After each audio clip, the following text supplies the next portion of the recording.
Hello guys, in today's video, I'll show you how you can easily change download location in Adobe Creative Cloud. Let's begin. First, open up the Creative Cloud on your PC or laptop. Make sure you're logged in, and from here, click on your profile icon or click on Account. Go to Preferences, go to Applications or Apps, scroll down, and you will see this section Installing.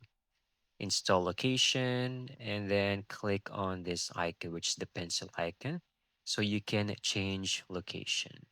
So going to select the appropriate folder, and once done, make sure to click on select folder and click on done. And that's it. That's how you can easily get this done. You will then get a green notification over here that you have changed your download location. Thank you so much for watching. I hope you found this video very helpful.